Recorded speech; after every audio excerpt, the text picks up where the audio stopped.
Welcome to the Real Estate Rundown. Content production just got a whole lot easier for real estate agents with OpenAI's release of Sora.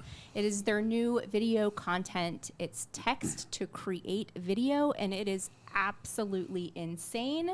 Who's seen it? Wow, Sora. I've heard of it. I knew it. I couldn't. I kept confusing it with another name when you told me, and then as soon A as very like rich They're talking billionaire. about I was George gonna say Soros. I was gonna leave the name off, but yes, a very influential, controversial figure. I've seen Elon Musk post all kinds of stuff on X about, oh, look at this, look at that. So I'm. So what? I So what does actually it didn't do? remember the name, but that's got to be what it is. So you just tell AI to make you a video and it makes it?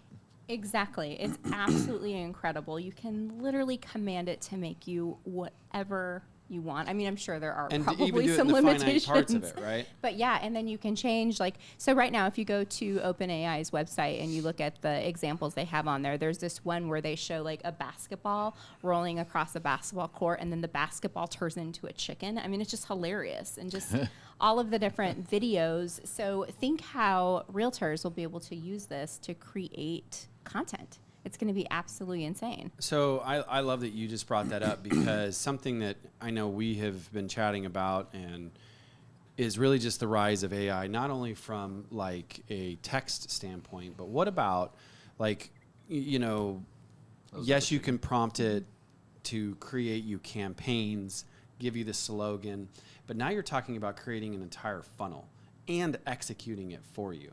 Right? So how far off are we going to be where you pretty much can just give it the proper prompts, you look at everything, put in your credit card or your Bitcoin, and it goes, right? And it all happens, right? It's almost like, because now you have the content creation, right? Moving assets, digital digital still assets. It can text and message for you, creating campaigns. It can call for you. Right, you literally have almost like an AI employee that's now. It reminds me of that movie WALL-E. Have you ever seen that? When like people are just floating around on those little seats and drinking their Slurpees and just looking at a screen. And they're Everyone's not doing anything. overweight and Yeah. lazy. They're not Is doing that where we're anything. going to? Like, Is we that don't the floating word? we don't have to things. do They don't anything. even walk. Right? Remember that? They don't Yeah, even because walk. they can't. Yeah, they're too fat. Yeah. But I see this more of like you're gonna be able to create films, like complete AI films where they're just. I mean, man, you think before they would spend hundreds of millions of dollars to create stuff like this, Yeah. and Oh, now yeah. it's just Animated. AI About all does the it. hoaxes that are going to be all over the internet. Universal now. Studios Yeah. is got a target on its back. I will say though, okay, who's played around with Dolly here? Anyone? Yes, me. I have not. Okay, so when you're playing around with it and you prompt it and it creates you an image, you might like certain aspects of that image, but it's very difficult to retain the aspects Terrible. you like and then have it create a new image, retaining the assets that you like and then throwing in new ones. So I don't know how this is going to be as far as that's concerned. So like doing the whole movie, I don't know if that's... Or you're going to have to do it. Eventually, yes. You're going to have to do it in Yeah. fragments, right? Yes. Because so like Dolly, you can get it to work, but you have to have some editing and graphic design skills of yourself, because you could say create this, and as long as you're very specific around create a hat, Look at that one. right? Create a computer. But if you start getting into like specifics where create, a prompt with like 5 different things or 10 different things inside of the image, it loses that literally 100% of the time. Yeah, it goes kind of off the rails. So, okay, so I haven't been able to log into Sora. So if you already pay for ChatGPT, you're going to have credits included with your Pro Oh, so this account. is the ChatGPT thing? Yeah. Oh, yeah. okay. Well, it's an OpenAI, I think. OpenAI. And so if you have like That's a wild. login already and you pay for Oh, yeah, it, there's the. you'll okay. get certain credits. And then the new plan, I think it's called, I don't know what it's called, but the new plan that's like $200 a month, obviously that has more credits. However, their servers are so overwhelmed right now that every time I try and log in, it tells me to check back later. So I've Yeah, not that's been what it able. says right here on my phone. Yeah, that's is Account wild. creation Well, unavailable. cost, yes. They just got overwhelmed, overloaded. the affordability of like high quality stuff. Think about, like, it wasn't that long ago where we had to have videographers like hanging on to stuff because we wanted the B-roll, right? And the B-roll is very valuable. Right. Or you go to places like, whatever umpteen sites that are out there to get your B-rolls, to get your digital images, right? And then they all try to protect it and those types of things. Those things are going to be gone. Yeah, you ever need a cat in a suit drinking some coffee, you can definitely make it. No, I was like, Chris, this is going to be great for you for B-roll. But I think there's another aspect of it where imagine being able to take a 3D scan of something real that they don't have to fabricate, but now you can fabricate things inside of real like scans of areas. So if you had a lake or a resort or something, you could digitize do a drone shot of a of a resort, but then you don't need the kids, you don't need this because now you can just throw all that fake stuff in, all the crowd, all So maybe like landscapers will be able to like create like a video of like what your landscaping will actually look like, that sort of And thing. show Versus people it like just being a lounging in digital- the backyard and Yeah. yeah, for sure. No, it's vector. it's exciting, I think, and now there is absolutely zero excuse for you to be putting out content for your real estate business. And my prediction is 2025, we're going to see more content being produced by realtors. It's easier. It's getting easier and easier. It has to, right? I mean, But now you have to look at everything and go, is this AI or is this like actually happening? That's the challenge. That is the challenge. Or like, and there's all these, the fake people talking on YouTube trying to get your Bitcoin or. And I remember when you yeah. watched that one, it was, yeah. I think it was Michael Saylor, and you're like, like, okay, "Don't Send me he's two gonna give Send me me two Bitcoin." Bitcoin. Yeah, that was like in the And early I'll days send when I you first three. when you guys Yeah. first discovered. It was like, over a year I was ago. like, what in the world? This is kind of wild. It's like have you guys AI seen of this? him talking. Yeah. It was funny. real as heck. At the time, I totally thought it was Michael Saylor. Yeah, no, and you sent it to me too, and I was like, what? And Jason's like, that's a scam, but I'm glad I decided to be like, hey, have you guys seen this? It's too good to be true. it It's too usually good to be is. true. Well, and like, there's this guy. He's somebody newer that I've discovered, and he's actually in all his YouTube videos. He's on IG and got a pretty big following. Coach JV? Have you guys heard him? He's a crypto guy. And, he's but like he's also XRP. like crypto, but he like diversifies into like insurance and like a couple other, like long term, takes things off the top. He's got a pretty cool plan. But anyways, one of the things that he talks about in there is he's like, if you ever see me on here talking about this, we don't own this. We don't have a trading platform. It's a scam. Don't do it. Warning, warning, warning. Like on every video he says that. So it's definitely a rampant thing going on. Yeah, just easy access to someone's audience and then Yep. getting them to. Well, they just take a video of them. They scrape the video of a person, and then they can use AI for them to start saying something else with their voice, and it's. But what are they using to make these? Because Well, that Hey Gen, it's yep. like you can tell it's AI. Like we've used that here. It's just got to be like the next version. If it's close up, you can really tell. But if they're like sitting back, if we're like sitting back here, and you can take a video of like afar, it's pretty hard to It's hard to tell. tell. Yeah, I will say the one that we did, I mean, I promise you, if you had 100 people watch it, I bet it'd be like 50-50. Really? That would be my guess. 50 would be like, cool, seemed normal to me, especially if they don't know. See, we knew him. That was why I think Yeah, it was, that's we true could too. tell. I was like, yeah, I know James. And this doesn't quite seem like James. Yeah. It's AI James. Yeah, it definitely has AI elements that, to me, that you could tell. All right, let's talk about some inventory, guys. Oh yeah, what's happening? Are we? Well, so I read an article the other day. The 10 states are back above pre-pandemic activity housing inventory levels. Okay, so which states do you guys think would be in it? well, I give me read. one. I already Which- saw this, so I'm. Okay, so you don't, Inventory you don't get Florida levels? Florida, Yep. Yep. Yes, definitely. Texas, Georgia. Georgia, Arizona, No, Georgia's not in there. Really? Interesting. Arizona is in there. Cali, of course, Nevada. California's not in there. Nope. Cali's not back at a high inventory? No, well, and I'm sure they're higher, but Yeah, yeah. not pre. This is pre-pandemic Oh, active housing inventory levels. Okay. So we got Arizona, Colorado, Florida, Idaho, Oklahoma, Idaho, yep. Oregon, Tennessee, Texas, Utah, and Washington. I was gonna say Tennessee, And but not Washington Washington makes sense to me too. Okay, so who's I was coming in at surprised it number didn't one? say Tennessee Georgia. also makes sense to me. I don't know. Is this like hold on a Arizona second. is number one. Yeah, Arizona's number one. Then Colorado. Well, I don't know if this is number one. I through think 10. it is because if you look at the chart, Oh, yeah, it gotcha. corresponds to the chart. It's like 18% or Oh, wow. above. Yes. So Arizona, and then Colorado, then Florida, then Idaho. I would think Florida would be on the top, and Texas too. No kidding. Oklahoma, Oregon, Tennessee, Texas, Utah, and last Washington. So the inventory has crept up in these particular Yeah, places. inventory has crept up, and then I was looking at Realtor.com's 2025 predictions for home price appreciation, and they say that nationally we're going to appreciate about 3.7%. But what I found to be really interesting was the top 5 states that they say will appreciate the most. And everybody's looking at my notes, so you guys, I can't see you it. guys know. Yeah, I'm not cheating. But I'm pretty shocked. I'm like, what? It's not the top 5 states. It's the top 5 metros that are going to appreciate the most. So number 1 is Phoenix. How is that? We have the It's- highest for inventory, 2025? Yes. or it's not the highest inventory, but pre-pandemic. But we're gonna Correct. appreciate the most, Right. And they're predicting like double-digit appreciation, 13.2% for Phoenix. Especially the Phoenix metros is too expensive. What's happening here? Like the affordability is out the window. Well, isn't there the so goes Arizona, so goes the country for better or for worse? Sure. Yeah, it's true. True. Yeah, We so kind I of guess- are a trend leader here. Oh, we are absolutely are. Yeah, and then I guess the year after the presidential election usually goes up. So But 13%, like anything over That's 10% a appreciation. I lot. mean, that's a booming market. okay, so it's like a $500,000 house going to 560. Yeah, That's crazy. it is. It is crazy. So, okay, I'll run them out. So Colorado Springs took number 2 at 12.7%. Tucson Wow. was 12.4%. Las Vegas and Boise City, Idaho both came in at 12.3% projected appreciation for 2025. I wonder if Tucson's that high because of the so many new builds out there.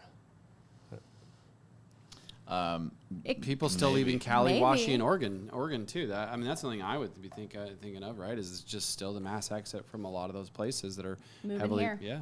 And just because we're above pre-pandemic inventory doesn't mean that that's a lot That of it's inventory. low. Yeah, I it guess just that's true. means that, okay, so Because even pre-pandemic, it was low. Low. Right, exactly. So inventory was low. And then, when we talk about home sales and how they've been the lowest since 1995, I think the thing that is so startling is the population differential. I don't know what it is off the top of my head. I think it was like a 60 million difference or a 70 million difference in population from 1995 to now. And so if you take into account that and like how many people, I mean, I know Elliot, you're 6.5% of all people move every year. And so if you had, depending on the year, 4 to 6. yeah, so if you had 70 million people, like our home sales are not only low, they are like astronomically low, right? Like it's even worse than So 1995. the case of pent up demand. And if cost of capital goes down, meaning loans, goes down like 0.5%, a quarter, even 1/4%, I think you could start to see that, and people jump up and move. And if for some reason they're able to figure something out with the presidential office, administrative offices changing, comes in, and let's say that second quarter, third quarter, we start to see those things go down by 0.5%. I really think we could see that throttle get mashed. What things go down?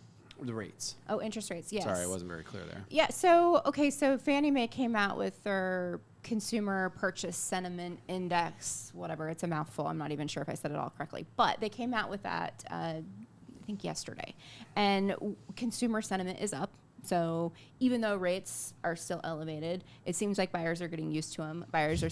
More buyers now are saying, yes, it's a good time to buy. More sellers are saying, yes, now is a good time to sell. And so we see like trending in a positive direction, despite there not having been much of a change in interest rates yet. Yeah. So when they do start to change, it's going to be like, those memes you see on the internet where like people are just like flooding indoors or whatever, and you just see all these people like just going crazy. It's going to be like that with housing. How low could it go though this year? Can we Interest rates? Can we see a 5?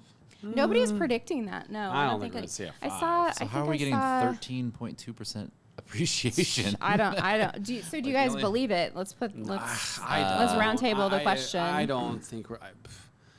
It seems too extreme for me. Yes.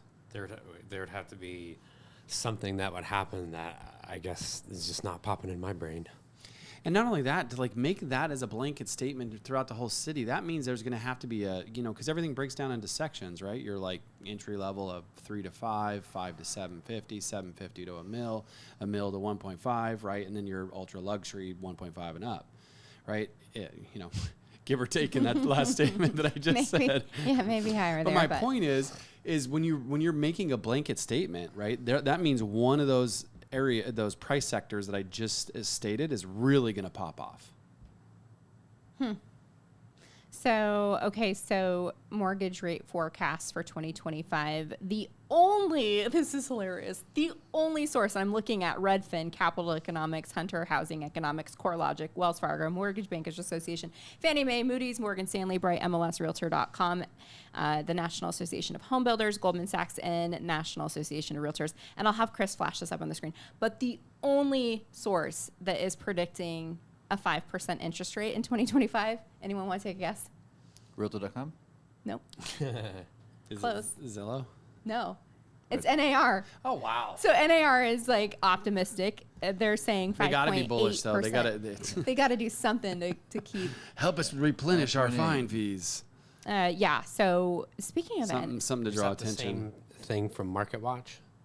this was from Resi Club. Yeah, MarketWatch says 6.3% by the end of 2025 Which That I is think if we get in the low essentially like the sixes, average I of do all think of I them. think it'll Yeah. That's I probably think what it'll that move is, quick. I think we'll see a lot of movement if we get in the low sixes. Yeah. That increases affordability because, like you were saying, if they're right, a starter house moves from, let's say, it moves by that $50,000 to $60,000 you're talking about, Jay. That's roughly $300 a month in payment. It's a big deal. That's what I'm saying. That's a freaking another like car for a lot of people. I mean, cars.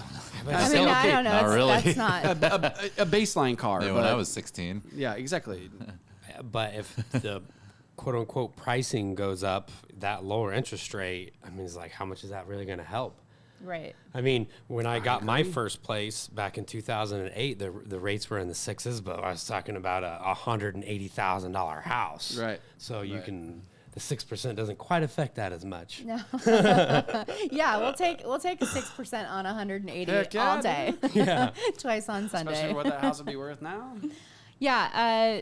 Well, have you guys heard that here in the Arizona Regional MLS, now you can join the Phoenix Association of Realtors without joining NAR, and you can only subscribe to MLS, and you can use the Phoenix Association of Realtor forms. Have you guys What? heard about this yet? Okay, so there's a lot of so John, Why our wouldn't we do managing that? broker, To a degree. there's some caveats here. Okay, so he came to me and he's like, so there is a path if we wanted to where we could only be members of Phoenix Association of Realtors and then join MLS. And essentially it would save a little bit less than $300 a year because you wouldn't have to join NAR. And then the Phoenix Association of Realtors created their own forms, so they're allowing agents to use those forms, and then you would get access to MLS. And so there's a lot of brokers like Realty I can One here see, locally, HomeSmart absolutely. here locally. What they're doing is they're opening up another entity. They're getting another DB. They're naming them something similar, and then they're giving their agents the option: do you want to join NAR or do you just want to join the So Phoenix are they Association of Realtors? slowly phasing out NAR, trying to like nudge them out? It's It seems well, like that. you know, Yeah. it's not a here's the why I feel it's problematic. Okay, so you're still centralizing all of that membership now with the Phoenix Association of Realtors. So now the Yeah. Phoenix Association of Realtors is going Well, to have this monopoly of They'll be like, membership. oh yeah. And Yeah. it's not that big of a savings. Like, do I like the idea that my money I pay in dues at NAR is going to some former CEO's pet walker? No, I don't like that, right? And I don't like that they're getting like opera tickets. But on the other hand, I'm like, is the benefit of saving a little less than $300 worth the reward? / hassle, maybe? We don't know. Yeah, that. I don't know. Yeah, You're a or- bigger thinker though, and a lot of agents are whatever the say. They'll take any savings they can get. But okay, so we're in a transaction. You're a member of NAR. I'm not a member of NAR because I joined PAR. I send you over my state form or my PAR form. And now you're looking at this contract that you've never used, that you're not familiar That's a with, really good that you point. don't know the ins and outs of. And so now Now what I you're going to gotta have to go do, learn you're going to have to because elevate. You want to change. Exactly. You're going to have to go I see. elevate your experience. And then what happens? These are all licensed forms. So then you counter me back. Do you use the form of yours? really good point. Do you use the Yeah. PAR form? Do you just go What's make your up? broker requirement? Yes. We don't allow that form. Yeah, I mean, it's like gonna it's be like so dealing with interesting. that new build contract and form and whatever else, where you better read it, right? Like you have Yeah. to read it and digest it every time. It can't just be a form like, yes, I know what that's on there, and you maybe read the amended terms that they put in the contract themselves, but the rest of it is boilerplate and you already know it. So, yeah, that's valid. Wait, we're paying NAR for dog walkers? We talked about that like a few weeks ago. Yeah, there was that expose by the New York Times. Oh, that's right. Okay. Yeah, and there I'm was.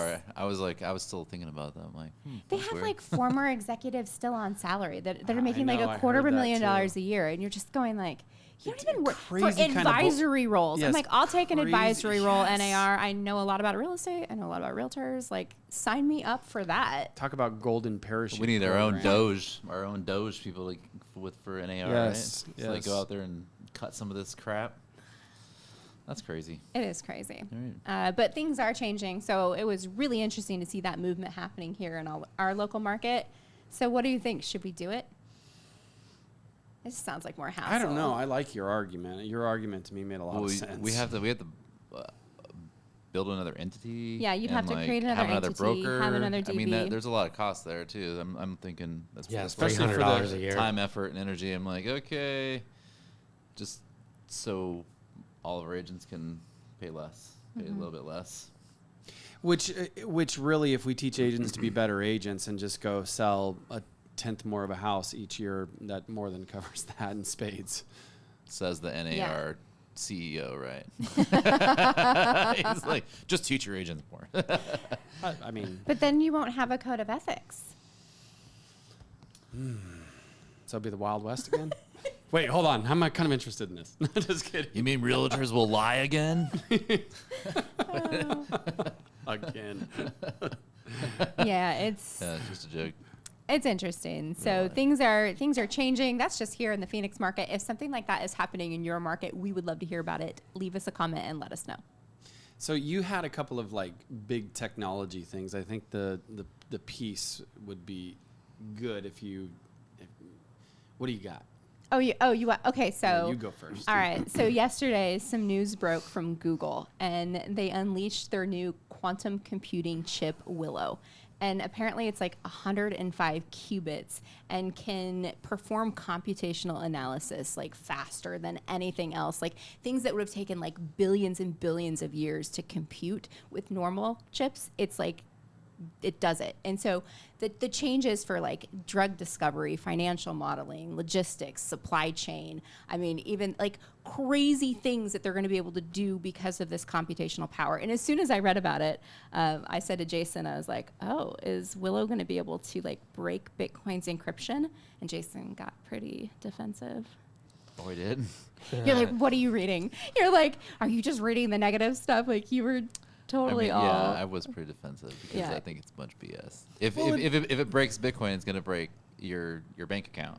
I mean, it's going to break into anyone's bank account. We It have can way go in bigger anything. problems if those get cracked. I mean, to me, it's like it's cracking codes to nuclear stuff and everything else, right? So, which hearing you say that, right, and like the whole computational power, which a lot of the whole mining of the Bitcoin is the computer basically solving crazy scale math problems to be able to do it, right, and pull that out in the rate at which that it does that.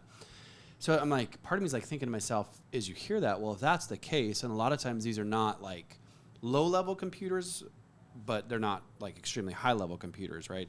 To the best of my knowledge, maybe somebody watching will tell me I'm wrong, but To mine Bitcoin? Yeah.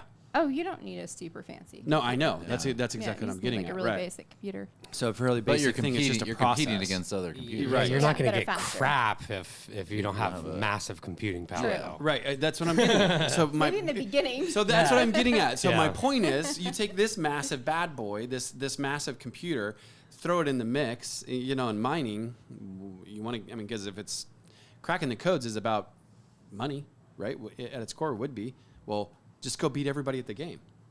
And mine all the Bitcoin? I don't know. It's just, Well, you can only just a get so thought, much, right? You Yeah, can I guess only- that's another point, but you can that's only what get the so thought much. that popped into my head. Yeah, there's only Interesting. like a little bit over 1 million coins left, right? More Over than that. 40 or years? Almost. There's Or- like 19 million, right? There's like 19.4, I think, million coins in circulation right now, ish. Yeah, so there's about a million and a half more coins left. I to guess, yeah, find. that'd be right. Yeah. Yeah. Yeah. Yeah. I don't know. Are you I don't know where scared? to- You scared of Willow? No. I mean, who owns Willow? Google? Okay. So why would Google want to Alphabet, break actually. into Bitcoin? Yeah, they probably own a ton. I mean, if they let that happen, then Oh, I guarantee they do. they'd probably I don't know. Go look at the trouble. go look at the wallets and see what ties back to Alphabet. Yeah. Yeah, I don't know. United States of Google. So this takes me just a second to tee this up. So hang with me for a second on this. So this is not my thought. Okay, let me preface this, right. This is something that I was watching and kind of a podcast. However, it's definitely a great mind. I think that he's got a huge following on YouTube and all platforms. And I'm talking about Raoul Pal, right? And it's RAOULPAL. Yeah. So it's got a little bit of a unique spelling. And so one of the things that I was watching, one of his talks recently, and what he was talking about is the rise of the things that we do already know, that GPT's new stuff, it's creating AI creating AI for specific niche problems, right? So AI agents. And these agents would then go, of course, go back to the network, the neural network, and being able to solve problems of building business, delivering things at this exponential speed, basically as fast as you can snap your fingers, and again, limited by only the prompt. But the part that was so intriguing to me that around it was, as this potentially grows and this gets more and more rolling, well, AI eventually is going to have to, as it kind of becomes alive, needs to be somewhat paid. And in order to have that pay that it cares about is actually energy, right? So the energy in which that it runs off and solves problems is something that crypto absolutely solves, because money in our world really isn't, yes, it's digital, but it's also not digital. And so what would that, whole piece, to me, it's like the XRP conversation, Bitcoin, right? All of those types of things that now comes into play to where you could start paying these AI and be able to, they now monetize, and that there's the bridge between the worlds, if you will. I found it super intriguing, and I don't know, just throw it out there and see what you guys thought. I guess I'm not understanding. Did I miss it? Okay, so Raoul Paul is saying that AI is...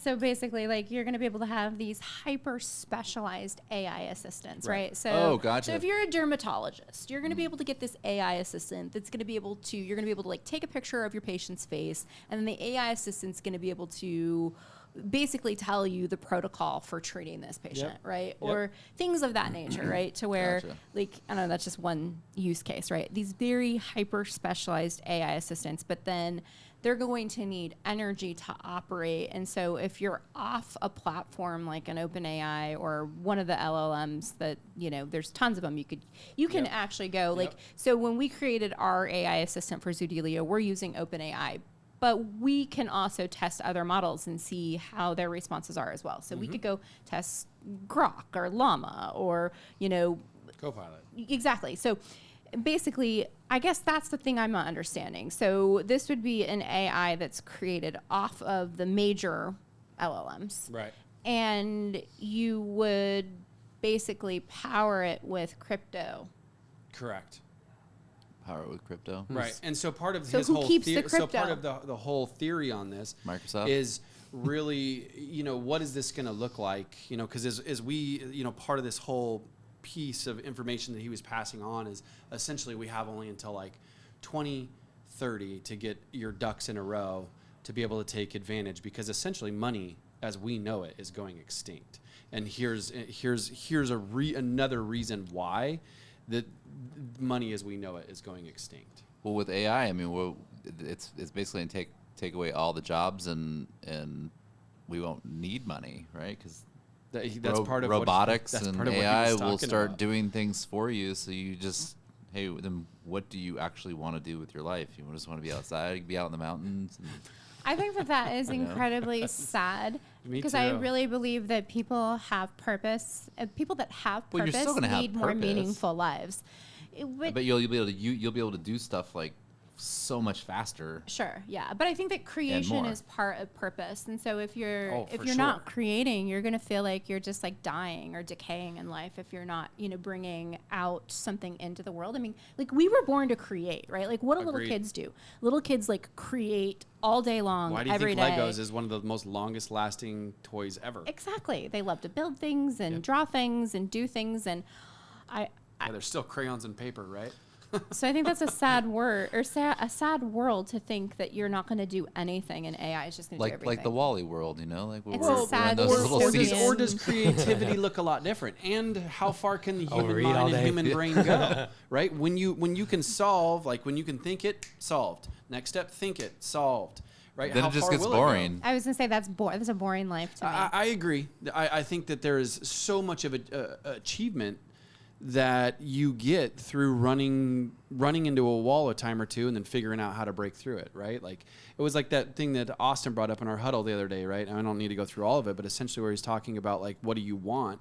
And one of the things in life is I want to be a great and successful person. Cool. Well, let me give you a life full of challenges. Mm-hmm. Yeah, because if you think about like people building houses, like we actually have people up there like nailing, laying a roof. But if you have like robots and be able to like build a house in like 2 weeks, and they don't make mistakes. Like, you got 50 of them just like, and they just build a freaking house, and they're in there doing stuff fast. I mean, what's the house going to be worth anymore?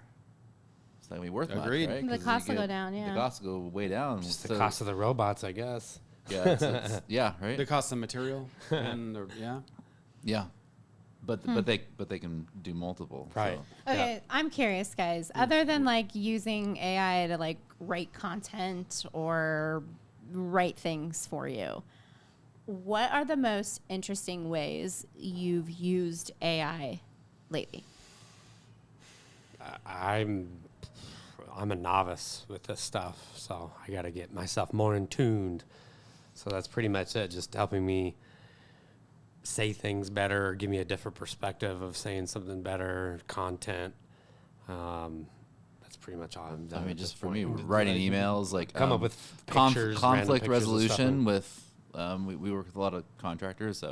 Before I was just throwing something into AI right now, like kind of we were going back and forth on some line items that they were trying to charge us on, and so I was just throwing it into AI and saying, hey, we agree with this, we don't agree with this. Right. Try conflict resolution. So Okay. Yeah. Okay. So but I guess that's all it is. I'm not like trying to map out the human genome or anything like that. No. Like with AI. Sometimes you might have a tone in your email that may not have to be there. So if you use AI, they may not put that tone. It's usually in pretty there. neutral. And it's just kind of like. Well, and you can even tell it the tone that you want. Yeah, you could. Yeah. Yeah. That's a non-confrontational tone, dialing it down. I would just be like, write it like Chris Voss, the FBI negotiator. Exactly. There you go. Then Yes. if I you want to give it sound like persona- a pirate in this whole thing. Okay. So a lot of like writing, kind of just like helping you compose your thoughts, that sort of thing. Maybe a little bit of advanced reasoning, but a lot of like writing. Okay, that's interesting. Well, how are you using it? I'm curious to hear what Elliot like. So I do those things, of course, but like for me, I would say I've been using it a crap ton over the last few months as almost like an advisor and try to consult with it. So I have a friend of mine that I've known since childhood. He's like an AI developer for a long time, like coded, built lots of them. And he said something to me, probably a year and a half ago that really stuck with me. And he said that like if you treat the AI like it's alive and say thank you and hello and those types of things, a lot of times you get better results from it. So I just a little. It's you guys always please and thank you for me yeah, too. You guys may laugh at that, but I genuinely do that, right? I'm like, good morning, good afternoon, right? Just sometimes because like I almost kind of humor myself when I do it. But anyways, what I've mainly been using it for is like building out, like, for example, like marketing plans. Hey, what would be a good strategy after this? If I'm looking to create this, how can you help me reverse engineer this where I want to start with this particular piece? And so it'll like literally formulate certain things. And I think the part that so many times that gets missed is the conversation component. I think things get said. I mean, Jay, you said it before, like where you're putting in this and you'll go back and forth on certain things. But I think it's amazing what happens through the conversation piece, right? Like especially if you're trying to formulate a plan, really come up with all of those things. Everything from, you know, hey, I want to create a graphic and an idea, or, you know, I'm going for this in the hero section of this particular website. What would you recommend? Okay. So like heavy marketing focused, heavy like helping you kind of be like your CMO, right? Correct. Like helping you kind of come up with that marketing plan and Yeah. communicate And even your, like, your I mean, message. down to like funnels, right? Like, I mean, Yeah. which is all marketing based, but. No, all great things. And I do all of that as well. I think one thing I did recently that I was like, that was really cool. So we did a complete revamp of the back end of our Zoodealio software. And I mean, it looks so good now, guys. Like if you've not been in your back end lately, you got to go check it out. It's amazing. And so anyway, we're creating new tutorial videos and we're creating new frequently asked questions to show you where all the new little, you know, Easter eggs are in the back end. And so what I did is I took screenshots of our platform, I uploaded it into chat, and then I asked chat to write me the tutorials based on the screenshots. And so then I didn't have to sit there and go to settings, then click integrations, and then go here. And so I essentially just gave it a picture, a literal screenshot. I mean, I just did the Shift Command 4, drew the screenshots of everything and loaded them all up in there. And then I asked it to store it in its memory because now I'm making a video tutorial series. And so now it's integrating all of the things. Whenever I talk about anything, it'll integrate like where to go find it in the platform because it has the screenshots. So to me, that was That's like pretty next. awesome. It was next level Genius. for me. And I realized something with AI, and I especially see this because my daughter, she's 15, she's using AI a lot in her schoolwork, which I don't care. I show her how to use it. I give her, you know, a pro account login so that she has access to better AI. And she's never going to have a world where she doesn't have it. It's like No, if you it's here don't have forever. Google search, you're always going to have Google search. Like, why would you go to encyclopedias when you can just go to Google? Like, I just see that for her. And so I'm trying to teach her how to use it. Well, she's a pro at it now. But anyway, I think that I lost my train of thought for sure. You were talking about But- creating the tutorial series and all the prompts. Yes. And so that's what it was. So Jason and I were walking last night and we were talking about how I think that people have this misconception that using AI is easy. It's actually not. Like you have to know how to prompt it Absolutely. to get a good output. And so you actually have to work at it, Yes. and you have to be smart about it in order to extract good things from it. And so I think that was the takeaway, is that it does take work. It saves a lot of time and effort and energy, but it takes. You have to learn how to get what you want. Yes, it takes effort. Yeah. So are you using just chat GTP or something different? So yeah, I just use ChatGPT pretty much exclusively. But you get you get like you'll get throttled at some point, right? Because like if I'll go back and forth with it, especially on heavier stuff, I get throttled, after a certain amount of prompts. No, I gave him. I him use an account on still our use the OpenAI. free version. Oh, for the you most do? part, yeah. Yeah, That sucks. we have logins for I know. Zoodealio. That's right. It's still pretty good. Still pretty good. All right. Well, hey, we thank you so much for tuning in to today's podcast. We appreciate you. Please make sure you like, comment, and hit that notification bell so you're updated of our new episodes. Thanks for tuning in. See you guys.